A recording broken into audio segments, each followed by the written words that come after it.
Well, good evening and welcome. A sincere thanks to everyone for joining tonight's call as we observe and celebrate Pride Month. I'm Angie Wells, Director of Education, Human Rights, and Health and Safety at CWA, and we are delighted to have you join us for our discussion of labor, faith, and LGBTQ plus pride. I have so many mixed emotions as we celebrate this year's Pride Month. First, of all the happy times and great memories of celebrating Pride Month with my friends and coworkers at Continental Airlines, when we would spend days decorating our annual float and participating in Houston's incredible Pride Parade down Westheimer Avenue in the late 1990s. But I'm also incredibly saddened by the recent egregious attacks on trans children, drag performances, access to gender affirming healthcare, and corporations buckling to right wing pressure machines by pulling their pride items off of their store shelves. As an ally, I am more committed than ever to continuing the fight. I want to sincerely thank our Pride Caucus for all the work that you do throughout the year. And thank our panel for participating in tonight's discussion as we celebrate our solidarity, celebrate our diversity, and celebrate our very special Union Pride. Thank you. And I'll turn it back over to Chloe for our panel introductions. Chloe? Thank you, Angie. My name is Chloe Tamula, and I am a campaign lead with CWA Human Rights.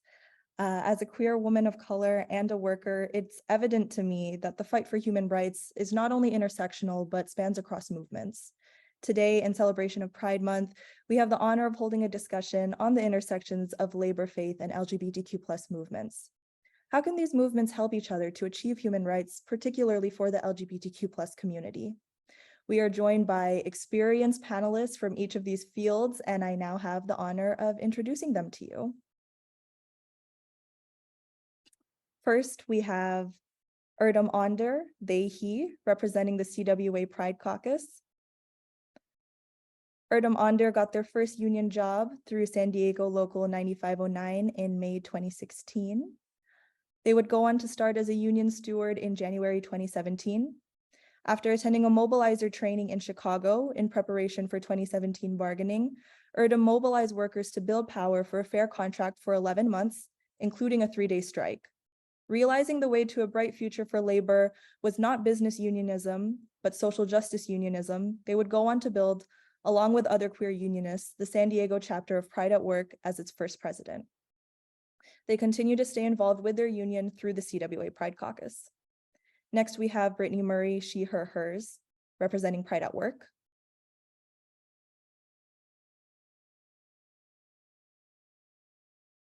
Could you please bring up the picture of Brittany?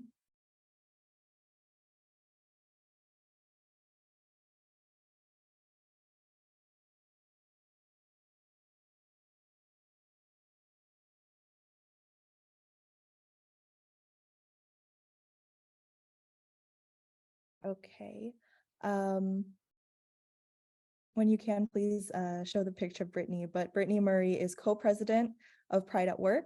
She works to build worker coalitions and empower member engagement towards the betterment of LGBTQ plus union members. She also works for the United Steelworkers in its Civil and Human Rights Department as staff and facilitates conversations surrounding racial justice, intersectionality, LGBTQ plus issues, language, and education. Brittany is a member of the United Steelworkers LGBTQ plus Advisory Committee and Local Union 3657. Brittany is a passionate Pittsburgh activist and organizer, having organized and participated in Black Lives Matter and Trans Lives Matter protests and rallies. Thank you. And next we have Jörg Rieger, he, him, Ea, of Vanderbilt Divinity School. Jörg Rieger is Distinguished Professor of Theology and the Cal Turner Chancellor's Chair of Wesleyan Studies. He is also the founding director of the Wendland-Cook Program in Religion and Justice. For more than 2 decades, he has worked to bring together theology and the struggles for justice and liberation that mark our age. His work addresses the relation of theology and public life, reflecting on the misuse of power in religion, politics, and economics. His main interest is in developments and movements that bring about change and in the positive contributions of religion and theology. And also from Vanderbilt Divinity School, we have Gabby Lissy, she, he, they. Gabby Lissy is the communications director for the Wendland-Cook program in Religion and Justice. She resides in Columbus, Ohio with her wife, Sophia, and her dog, Alice. Gabby graduated from Union Theological Seminary in May 2022 with an MDiv and from Xavier University in 2019 with concentrations in criminal justice and theology. She is passionate on issues of queer identity, Catholic social teaching, and class. In her spare time, you can find her camping in her truck with her dog and wife, gardening, or reading a book at home. Welcome to our panelists. We're so excited for this discussion and to hear your thoughts. We're going to dive into the questions now. We'll have at least 2 questions and 3 if time permits. Each of you will have 3 minutes to answer each question. And for our audience, please submit your questions through the Q&A button. We're lucky to have folks joining from all over, so please share where you're joining from. You can go ahead and start submitting your questions now or as you think of them. And at the end, we'll hold a Q&A session. All right, so let's get started with the first panel question. We're going to start with Brittany, then go to Gabby, then Erdem, and finally York. So the first one actually has an alternative question. You can answer either, or maybe you want to touch on both. But we have, how has your gender identity or sexual orientation affected your life? Alternatively, can you describe a time at work where you either witnessed for others or experienced for yourself true solidarity for LGBTQ+ people? And Brittany, you can go ahead and get us started. Thank you so much, Chloe. First and foremost, thank you for those introductions, and thank you to everybody that decided to come online this evening. I know it's late, so we really do value your time. My name is Brittany Murray. My pronouns are she, her, hers. And yeah, so this was a really phenomenal question because I don't often get it. It gave me an opportunity to really kind of share some of my story and dig into my background. And I'll just say that being a Black queer woman in the United States, I was raised under the premise of submission and responsibility. So there's an adage in my community that says families love their sons and raise their daughters. And what it essentially means is my being assigned as female at birth bestows upon me responsibility and duty to my family and community, regardless of whether I feel it's warranted or not. Being raised that way meant that in my adulthood, I would have to put in a lot of labor to unpack indoctrination and assimilation under patriarchy, internalized misogyny, and also how to set healthy boundaries with intimate partners, family, and friends. And having to perform that labor has greatly amplified my ability to discern ignorance from aggression. In every space I step into, I have to pause and beg the question, how am I being perceived? And as a Black woman, I am immediately perceived often as less than or incapable, unruly, angry, aggressive, and somehow lazy. And that last one really gets me, given I am a descendant of slaves out of the Low Country region of South Carolina, and I've been witnessing Black people and Black women in particular work themselves to the bone my entire life. And I want to say I don't have the luxury of laziness, for I'm always under the constant threat of scrutiny, and not scrutiny due to my actual actions, but scrutiny due to others' prejudices. And on the job, that has led to discrimination, infantilization, and people telling me, a Black queer woman, that I need to learn to play the game. And let me tell you and the rest of the audience tonight, through my extensive knowledge of American history and my own experiences, I can declare quite confidently that there is no game for people within my intersection to play, because the rules and the parameters of the game changes depending on the whims of those in positions of authority who are largely not Black, queer, or a woman. So one thing I did want to posit to everybody here is that I will say that as a Black queer woman, coming out to my community wasn't as hard for me as I know it is for Black cis men identifying as gay or bi, and for Black trans women and men. There's an inherent stigma and criminalization of Black bodies when people perceive them as being innately attached to the male sex, and the health and safety issues I navigate have less to do with my orientation or even my perceived orientation, and more to do with my gender. So that's everything that I have in regards to my background, but I did want to take a quick moment to answer the alternative question and say that in regards to witnessing true solidarity for LGBTQ+ people on the job, the formation of our union's LGBTQ+ advisory committee was monumentous. We were the first committee of our kind focused solely on issues impacting LGBTQ+ members within industrialized labor, and that was huge. And we were able to march in our area pride the year we formed, and the responses were extraordinary. We even ended up organizing a group of workers due to our participation. So that's everything I have. Thanks. Thank you, Brittany. Next, we have Gabby. Hi there. My name is Gabby. Thank you, Chloe, and thank you, Brittany, for your initial response. So my gender identity and sexual orientation have had a profound impact on both my personal life and my career so far. As a queer person who's married to a woman, and I use she, he, and they pronouns, I have definitely faced various challenges and experiences related to my identity. Growing up Catholic, it was super difficult, and I often felt as if I was an outsider to my own faith. In undergraduate school, I initially tried to explore Protestantism, and while I felt much more welcome there as an LGBTQ member, it didn't still feel quite right to me. It didn't feel like home, so I eventually returned to the Catholic Church. Within the church, I've encountered beautiful connections with priests and nuns and lay leaders who've shown understanding, acceptance, and love, as well as instances of discrimination and exclusion. Since graduating seminary in May of 2022, I faced difficulties in securing employment positions in campus ministry on Catholic campuses, simply due to my marital status and my outward presentation of my sexuality and gender identity, particularly in my choice to dress in masculine clothing exclusively. Despite my qualifications, employing me would cause friction in any diocese around it, and that's something that folks tend to shy away from as parish membership continues to decline across the board.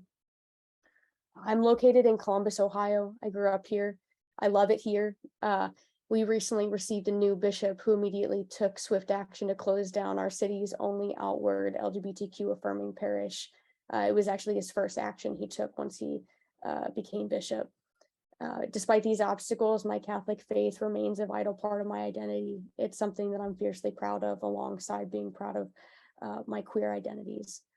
Catholic social teaching and Jesuit higher education institutions are where I first felt at home, theologically, spiritually, and physically.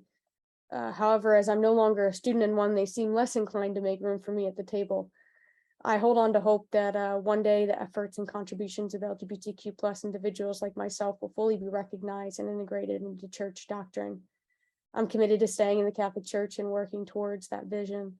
I do believe that change is possible, and I stand along other queer Catholics in their unwavering commitment to their faith and their desire for greater inclusion and acceptance. Thank you for sharing, Gabby. Next, we have Erdem.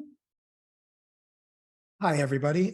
Thank you to everyone that's participating in the panel today and for sharing your stories. And thank you to everyone that has come to watch us. So I've had the luck of growing up and living in very progressive communities. So for the longest time, I didn't have really firsthand experience with discrimination. I'm also male presenting, and as some people in the gay community have labeled me, mask. So really people kind of didn't know that I'm queer until I started coming out. And, you know, one of my early memories of coming out was I came out in university, in my first year in university. And, you know, I went to university in the same town as, or in the same city, I should say, as I went to high school. So, of course, there were people from my high school that I'd occasionally run into. Well, word got around, and two people found out, and I had like viciously homophobic responses when I bumped into them on campus, right? One literally physically recoiled away from me, as if he was going to catch a disease from me or something, right? You know, so that's kind of how it affected me in my personal life. That opened up the door for me to understand what it's like to be part of a minority group, because up until then, you know, the thing about privilege is that it's invisible to those that have it, right? So up until then, I never really experienced anything like that. And then suddenly, like, I'm the target of verbal attacks and being treated like I'm, you know, a diseased person. Like it was really eye-opening. And then the process of always coming out. So in work, that's a big thing, right? Anytime I start working somewhere new, or as a union steward, when I meet a new member, you know what I mean? This and that. I mean, as they get to know me, it comes out, you know what I mean? Oh, you know, they're queer is, you know what I mean? Kind of the response, right? And I will say that I actually had a pretty acute experience with my queerness the other day, when I was participating in a group conversation, and somebody in the group wanted the conversation to be non-political.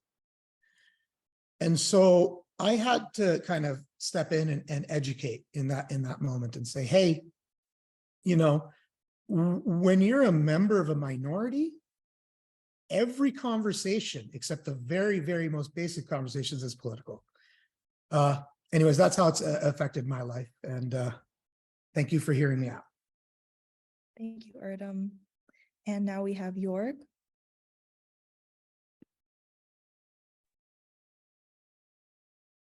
Thank you, Chloe, for having me. It's great to be here. Really appreciate what Brittany, Gabby, and Erdem said going before. Let me talk a little bit more generally, and then I'll talk more personally. I grew up in Germany as child of postal workers and also a Methodist. So I grew up around churches and unions. Some summers we went to union camp, some summers we went to church camp. That was quite interesting, and that's sort of part of my experience I'm bringing to this because I think there are some really good things happening, and there's a lot of work that also needs to be done. My own work is in what's called liberation theology, and that means we're looking at questions of power, oppression, exploitation, abuse, and all of that in order to find alternatives. And what's interesting here for this conversation is, for me, it really started with women's issues when I was still sort of very young in seminary.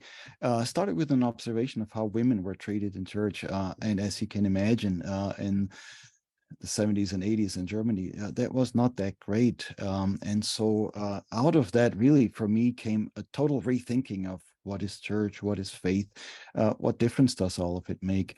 And so I worked together with feminist theologians, developed some of my own thoughts on the issue, studied critical feminist theory and so on. Only after that came all the work that I'm more known for, especially my work on labor and class and economics, but also my take on race and all of that. So for me, that was really foundational. Now, what I can tell you in terms of my personal experience, once you do that, once you come out on the side of the struggle as a cisgendered European white man, you will be considered as a traitor. So in this sense, you know, it's not just a hobby that you do. You need to know what you're doing. And if you've done this long enough, consistently over years, I've done this now for over 3 decades, you cannot really go home again. But that may be the liberating experience here. I think this is part of the good news. Those of us, you know, whatever, you know, our own identity, what side we take ultimately defines us. There's an old story that comes from the Jesus movement where the disciples say, we've left everything and what now? And Jesus responds and says, well, you have left everything, but therefore you will gain everything back 100-fold. That's part of my experience, actually, by taking the sides of people who might not be part of my identity, you know, LGBTQIA plus people. I've really not only learned a lot, I've changed, I've gained 100-fold the sort of things that I may have lost. And so I'm glad to be here with all of you tonight. Thank you, York. And thank you all for your responses to the first question. And this brings us to our next one. And the next one, we're going to go Erdem, Brittany, York, Gabby. So this one is, considering your own experiences and expertises, what does fighting for LGBTQ plus rights look like in your field, whether that be unions or religion or both? So we'll go ahead and get started with Erdem. Thank you very much. So one of the things that I noticed, very early on in being a union member, is that collective bargaining agreements are a powerful tool for, invalidating at least some actions of prejudice. So, in terms of the raises we get, everyone's getting the same raise every year. If you're good enough to stay on the job, you're good enough to get the raise, right? In terms of scheduling, where there's typically heavy amounts of favoritism, we have seniority-based scheduling, right? So that was kind of where I first experienced it, right? LGBTQ plus rights, our medical plans cover transitions. I've started looking into some gender affirming treatment myself after a big realization a few weeks ago. And I'm glad to have that there. And all that stuff was fought for and bargained for, right? As far as like out in the field, so when I was president of the Pride at Work chapter in San Diego, kind of my two most favorite moments, you could say. One was I took leadership of the Pride Parade that our local labor council participates in every year, right? And what I did was kind of change the tone of it. I mean, it was still a celebration, of course, don't get me wrong. But I managed, along with the team that I was working with, it wasn't just a one-person effort, nothing in civil rights or labor ever is, right?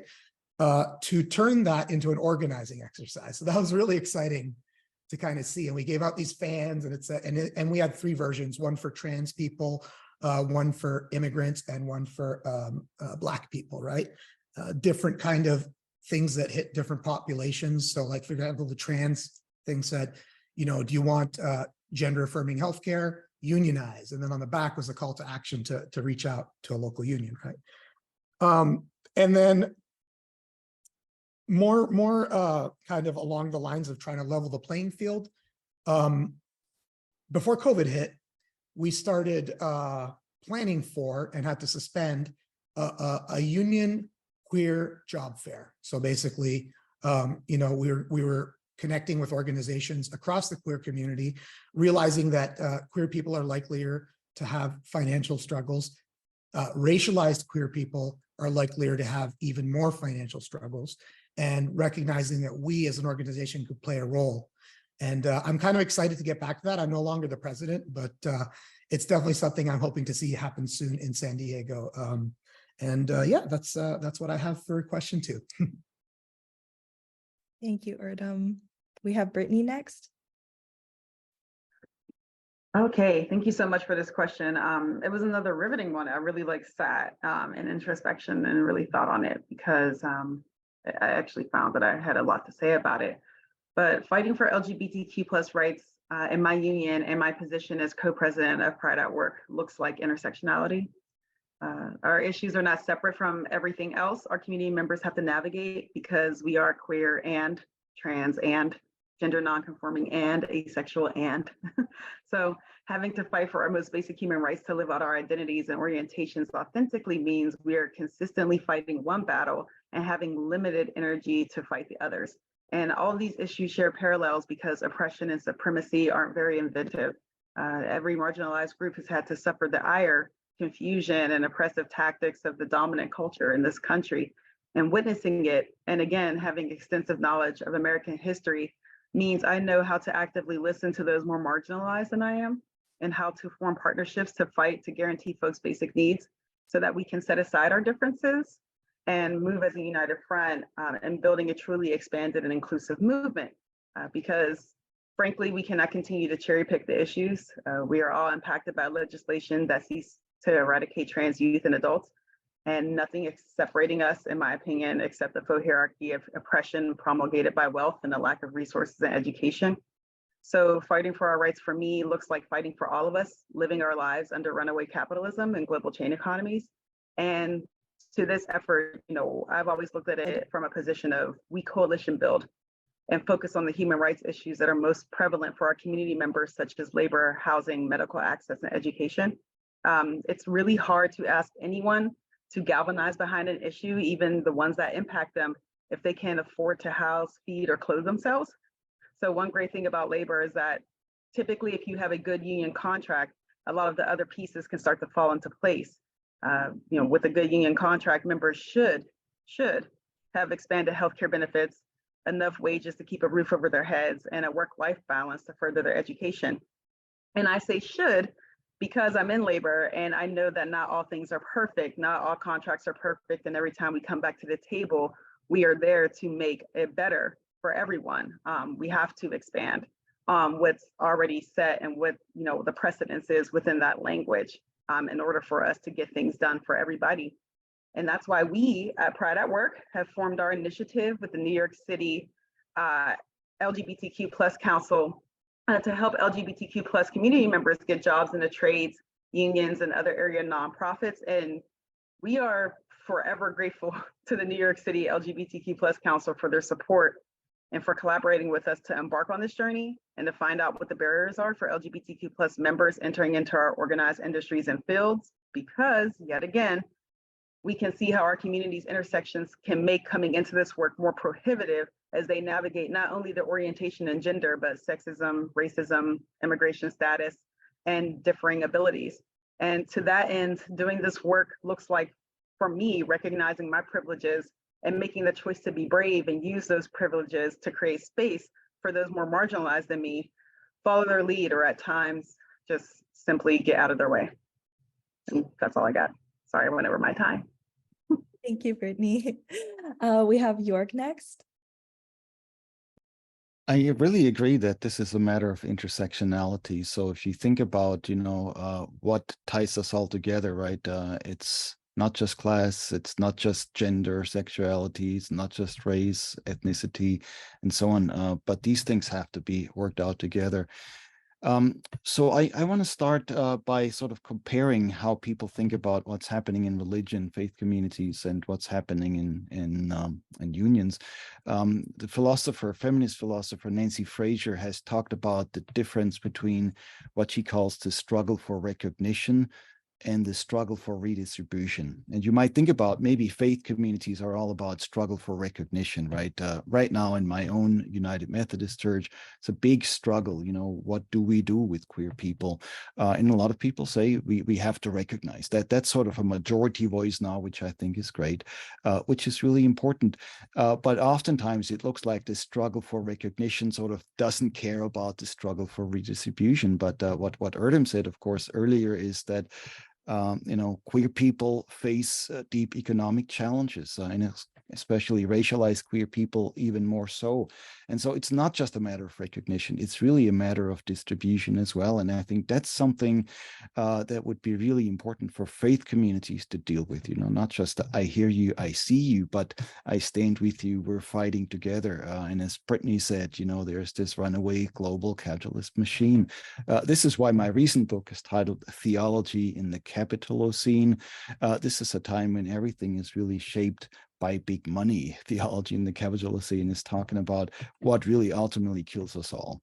My point here is that this struggle for recognition and the struggle for redistribution belong together. So it cannot be one or the other. Sometimes unions are seen as the place for the struggle for redistribution. I rather talk about a struggle for justice, struggle for, valuing your productive capacities or something like that. But of course, in the unions too, then you have to deal with the question of recognition. And that's what you are all doing and talking about, and which I'm really affirming. I think it's really crucial, but in such a way that the two work together. What we're finding today, and I think this is the big challenge, especially from the right, is to divide these things. You have a sort of identity talk that then distracts people from redistribution. And of course, once you talk about redistribution, it sounds like you don't care about anything but money. None of this is true.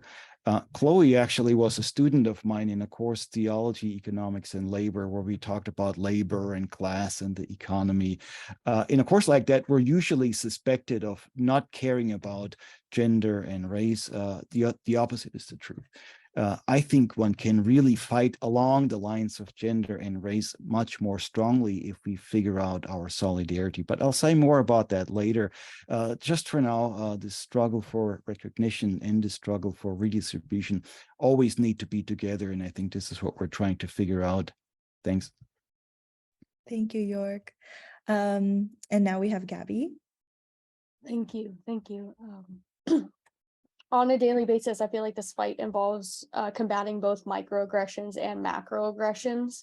As a religious individual advocating for LGBTQ rights, I have faced various challenges in navigating conversations with family members or coworkers or parish members who may make homophobic comments based on religious bigotry.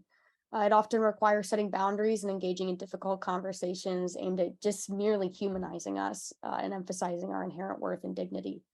These conversations strive to help others recognize that everyone deserves the same rights and respect that they already inherently possess. These deeply personal one-on-one conversations where souls are laid bare for the other to accept and nurture, hopefully, are where I found the most fruitful moments in changing the conversation in my own religious circles. But this is only one aspect of advocacy, though. These conversations are not enough.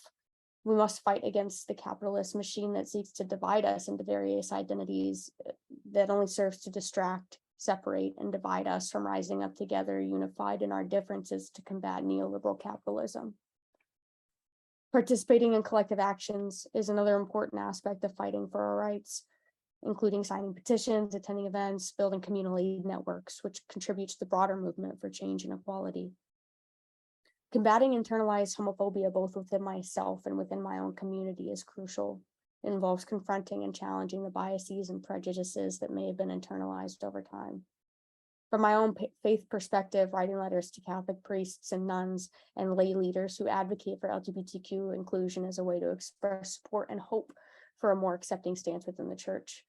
It's a call for Pope Francis to finally convene a session that recognizes LGBTQ individuals as they are, finally rejecting the notion that we are disordered and that they can embrace our worth. In my personal journey, I pursued seminary education to deepen my understanding of the Bible, including its languages, contexts, and history. It was there that I began working in liberation theologies and class analysis. This knowledge has further enabled me to defend our worth and dignity against those who seek to use scripture as a weapon of destruction, rather than for building a bridge of liberative communal love. This will always remain a work in progress, though, as we're not free until we are all free. Thank you, Gabby. And now we have our third and final question before we jump into the Q&A. So everyone in the audience, we already see some questions coming in, but keep them coming. Right now, to end off the panel, our last question is, why do your respective movements, so labor, LGBTQ+, faith, why do these movements all depend on each other? And how are the successes intertwined? What can be done to strengthen solidarity among these three fields? We're going to go Gabby, Erdem, Jorg, and Brittany. So Gabby, I know you were just talking, but we're going to bring you back. Thank you. So first, these movements, queer rights, labor, and faith, they all share common goals of promoting human dignity, equality, and justice. As we all know, labor rights movements seek to aim to ensure fair and equitable treatment of workers. Queer rights movements seek to achieve equal rights and societal acceptance for sexual and gender minorities, and faith-based advocacy endeavors to uphold principles of compassion, justice, and inclusivity within religious institutions. I think by working together, these movements can amplify our collective voices and advocate for broader social change. The struggles faced by individuals within these fields often intersect, I think, as all of our panelists have shown over the last 30 minutes. Workers who identify as LGBTQ plus may experience discrimination based on their sexual or gender orientation, which then intersects with their labor rights.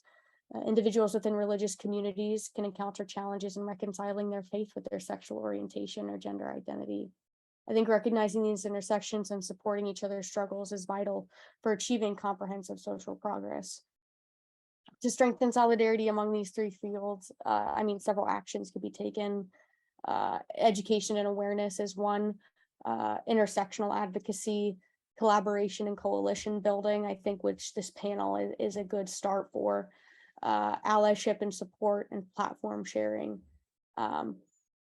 I think that platform sharing is probably one of the most important now, particularly in this political environment where trans folks and our non-binary siblings are being attacked on the daily. Providing platforms where these individuals can share their stories and experiences and their expertise, I think can create more opportunities for mutual understanding and collaboration across each of these three fields. Strengthening solidarity among labor, LGBTQ plus, and faith-based movements is where we can foster a more just society. Recognizing the interconnectedness of these fields and working together is essential for achieving meaningful and lasting progress in pursuit of human rights, equality, and social and economic justice. Thank you, Gabby. Next, we have Erdem. Okay, so this question I think was the most interesting one for me because I'm a bit of a history nerd. So I had to like, what do I not, I had to limit myself. But I think something that is unfortunately not focused on in American high schools is that the fight against slavery was not just a fight against enslavement. It was a labor movement. People had work being stolen from them, right? So the connection between, labor and minorities in general, like goes all the way back in this history, right? All the way back. A little more recently in our history, I mean, let's talk about, the New Deal, right? FDR himself was hardly a leftist. He was a liberal. He sought to protect businesses. He put out a first version of the New Deal that just kind of was, milquetoast at best. And it took leftist organizers, labor organizers, community groups mounting a campaign of pressure on him. And in his own words, he said, I passed the second New Deal, I'm paraphrasing, but I passed the second New Deal, because otherwise capitalism was going to fall, right? And that's illustrative of our power, right? Kind of bringing it more to a little more of a modern day context, it's not taught, for example, in a lot of schools that MLK marched alongside queer organizers and queer community members, right? That's a very important thing to remember because specifically the religious community, and I would say even further, the racialized religious community are stereotyped as being conservative and, not open to these sorts of things. So it's all about, bringing down the walls and kind of like, as the Wobblies would have said, the one big fight. One thing I really liked, Gabby, that you mentioned was platform sharing. And this is a place I think where our religious communities are particularly set up to help in the fight for overall justice.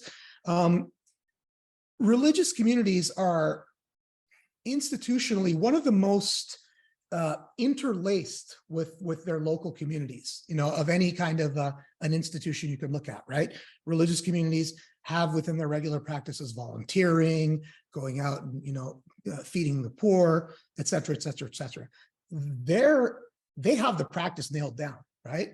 So it's just time now, for us to come together in joint actions and kind of, also do as good a job as integrating ourselves into the sense of community. I mean, labor back in the day, union halls used to be places of celebration. People would come together, they'd bring their families, right? And yeah, we need to kind of reapply that. Thank you. Thank you, Erdem. Now we have York. Thanks, Chloe. So I guess the first question might be, why is solidarity so important, right? One might say, you fight here, I fight there. At some level, we're all doing whatever we're doing. Well, the reality is the system as a whole, the situation as it is will not be changed without solidarity. You have a few people speaking truth to power. That's always good.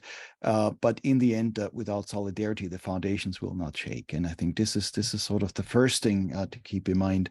The next thing is the question, what is the foundation of solidarity, right? What actually welds us together? And here I think the unions had the answer for a long time. An injury to one is an injury to all. And we need to think more deeply about that, right? We usually think of that maybe as a labor struggle, but it could be other things, right? It could be a matter of identity struggles. It could be a matter of recognition. Somebody in the Q&A had a question about reparations. That too, right? So what welds us together here is not that we're all the same, but that we're all exploited together, right? An injury to one is an injury to all. In the ancient wisdom of St. Paul, if one member of the body suffers, all suffer together with it. All these things are crucial. Now, compare that to right-wing solidarity that we're also seeing these days. Right-wing solidarity is built on stuff like racism, nationalism, sexism, heterosexism. All of this helps to weld certain people together who think they're in this together. White supremacy is a great example for it. Of course, the problem with right-wing solidarity is it fools the majority of those who think they're part of it. So white supremacy here is not to make all white people supreme, but it is to make the white ruling class supreme, and to have white people then think they have more in common with the white boss than with the black fellow worker. That's, of course, a fallacy. Apply that to what we're talking about here. Same for queer people, right? Once people get this impression, this is them and this is us. It is a way of what I now call unite and conquer, and winning are always only the few. So here, the question of solidarity, I think, is really crucial. And this is the place of not only class, but racial, gender, sexual solidarity that we still have to discover. This is also the place of the solidarity between churches, faith communities, and labor unions. Now, keep in mind, the beauty of it is that we don't all have to be alike. In fact, the more diverse we are, the stronger we are. This is even true for religion. Interreligious dialogue makes the religious contributions to the struggle for liberation stronger, not weaker. So in this sense, where the right-wing struggle is always about sameness and identity, our struggle can be about difference and working together, bringing our various resources and figuring out what is it that actually makes us strong. The great thing is this is happening already, and I think we just need more of it. So thanks. Thank you, York. And closing out our final panel question, we have Brittany. Wow, what an illustrious honor to close out that question. Everybody's responses were amazing. I really enjoyed them. Thank you so much for everything stated here. Y'all are powerful. I will say, like, when I got to this question, I was like, oh, wow. I pretty much elaborated on how all three are intertwined in my last response. And I also went over my time, so I think I'll give some time back for Q&A. However, one thing I know can be done to strengthen all three is representation and economic support. And I mean representation, not blatant tokenism, which is something that we have witnessed over the last, I would say, probably a decade. There have been just different forms of blatant tokenism that have gone on, and representation across industries, but also within the media, et cetera. But really, when you have representation, what you have to do is you have to listen and learn from each other, especially our most marginalized and impacted communities, so that we can accurately represent our groups and spaces where they've historically been erased, and resource their efforts, because folks that are navigating oppression know what they need. They're surviving these systems every day, so they know what they lack and what the barriers are for them to attain the different things that they need. So we have to show our intersections and communities that these issues impact all of us, and that we're not separated, and that the thread of our existence is to move freely, live authentically, and worship in the manner we choose relies on everyone's freedom. And this primarily looks like people being given opportunities to take up leadership roles and to strategize across these three fields for economic support, redistribution, reparations, and tangible solutions towards folks' socioeconomic well-being, especially within the church. I will say that given their proximity to community members, but also their reliance on community charity. That's definitely an outlet, and I do appreciate Erdem for bringing up that fantastic point. But doing this and recognizing that some intersections require a bigger lift because we need to be equitable, right? can help us determine how we can move forward and who needs to be listened to in order to ensure that that help is effective and as effective as possible. And recognizing our differences doesn't mean we have to be in perpetual conflict. Again, supremacy isn't inventive. If their tactics work against some of us, they'll work against all of us. And as they say, if you give them an inch, they'll take the whole country. So that's the end for me. Thank you, Brittany, and thank you to all of our panelists for your wonderful contributions to this discussion, or the panel discussion. We're still going to move forward, of course, with the Q&A. Again, to the audience, please bring in your questions. We already got a lot of great ones, so I'll just get us started. I think York was referencing this one earlier. Somebody said, I think recognition by religious organizations and unions also has to include acknowledgement of harms caused to the LGBTQIA community, apologies, reconciliation, and reparations when necessary, and an invitation to sit at the tables of decision without prejudice or judgment for point of view. I just wanted to see if anybody had any responses to that. Feel free to jump in. Since I mentioned it, I'd be happy to start here really quickly. I think reparations are always crucial. This is not something, once you realize something has been wronged or somebody has been wronged, simply an apology is never quite sufficient. This is actually the conclusion of this recent book of mine I mentioned, which ends with reparations for African-American slavery. But I think talking about LGBT QIA plus here is also important because some real harm has been done. I would actually improve a little bit on the question and say, not only is it a matter without regard, becoming more open-minded, but looking at the specifics. So in this case, I think reparations would mean asking the question, what is it that queer people can bring to the table? Not just do we include them, but how do they actually make a difference? And what we're finding in the Wendland-Cook program, notions of solidarity that start with those who are most affected. So I mean, we're all in this together, right? Injury to one is an injury to all, but there's some who are more affected than others.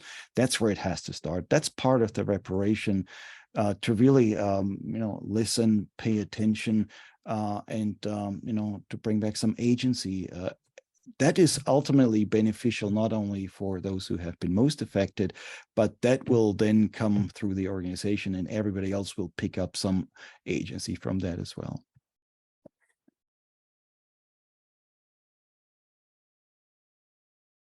Thank you. Would anyone else like to add their thoughts? Yeah, I'll jump in really quick. It also makes me think about who built the table. Like, who does the table belong to? Is it like the queer community's table? Were we part of building that? Were we part of putting that table together, piece by piece? And if not, I want a new table, and everyone's welcome to sit at that table with me, but I want a new table that was intentionally made by and for us as the collective, not just queer people, but I want an actual communal table for us to sit at. And I think from my perspective in the Catholic Church, I think that's going to be the biggest battle. Eventually we're going to get a session, whether it's in my lifetime or my children's lifetime or their children's lifetime, we're going to get a session where the Vatican is like, oh, sorry, you deserve a seat at the table. And then the next battle will be rebuilding the table, right? And making sure that it's authentic to what kind of community it's representing. Thank you. Anybody else? All right. So I see a question here, and I think it could be combined with another question that's similar. So I'm seeing, besides Baird Rustin, I'd like to know who the other queer people and queer movements that Reverend Dr. Martin Luther King Jr. marched with. And I think in addition to that, we can ask who are some activists or people that have influenced your own activism? Any other queer activists that you would like to, that's inspired your work in the labor movement?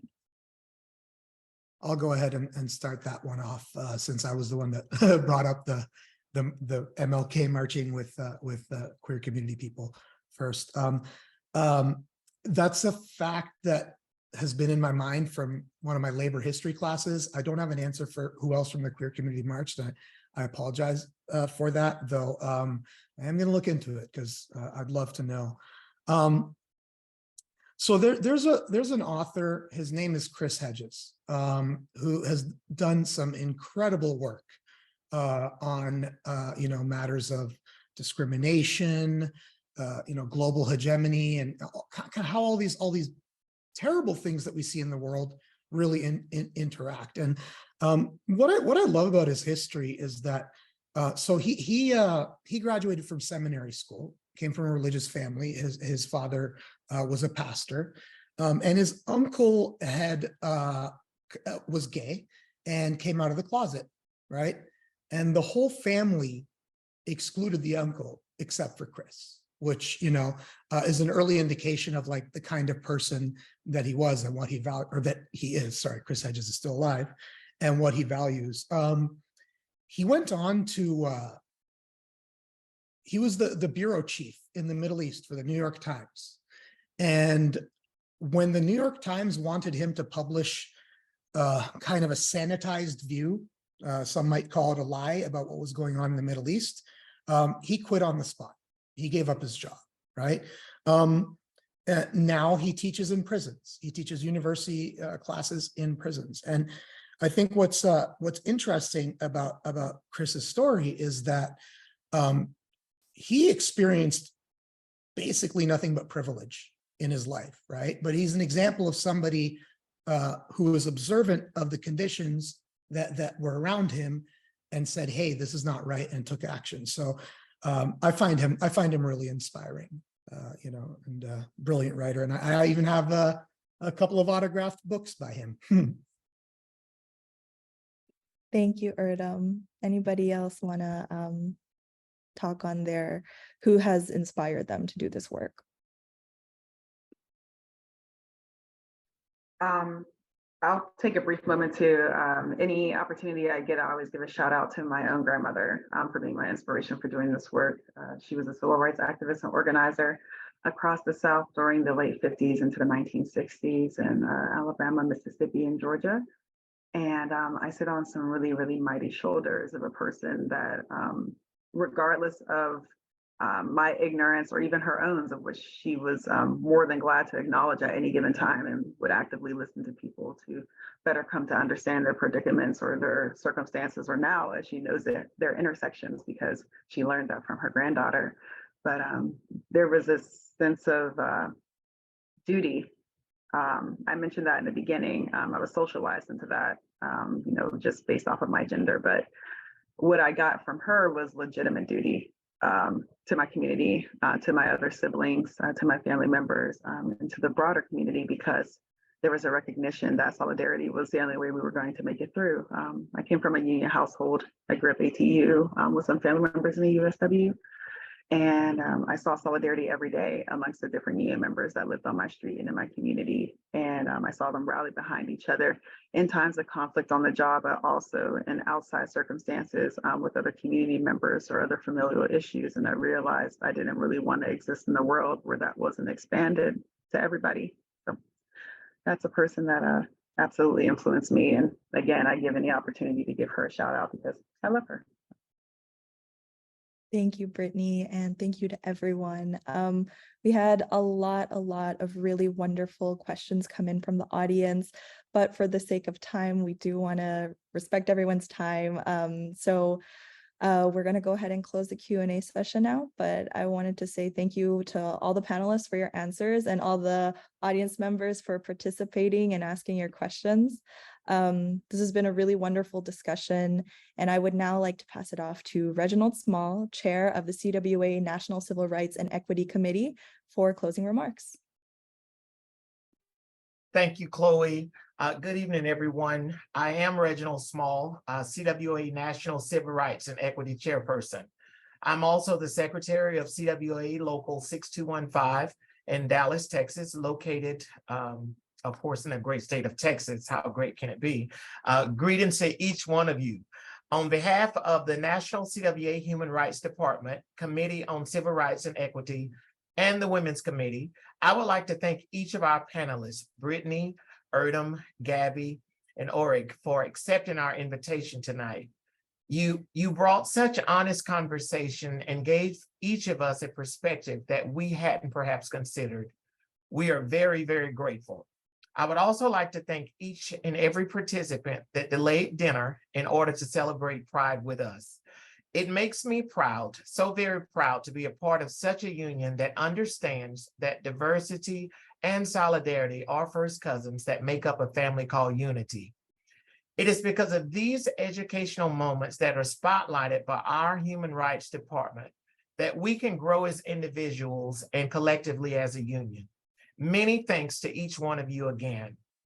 Please continue to celebrate Pride Month by participating in your communities in the various activities going on during this month. Now, if you have enjoyed this program, I would like to present you with another opportunity to participate in one of our human rights programs. This program is in celebration of Juneteenth and is entitled The Longest Celebration of Freedom.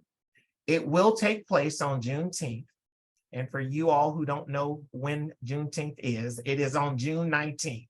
And it will be at 7 p.m. Eastern time via Zoom. Please check out the chat and register for the program today. I believe it's being posted in the chat right now. And you have a moment now to register. So as we close, please click on that and register for that particular program. Don't put off for tomorrow, which can be done today. In other words, go on and click on it and let's do this. Let's get our numbers up. Please participate with us. This does conclude our program tonight. Again, many thanks for joining, and please have a great night. And I don't see it in the chat yet, but I do believe it's coming in the chat. And we're going to keep this open and give you the opportunity to register for that Juneteenth program. Thank you again, and do have a good night.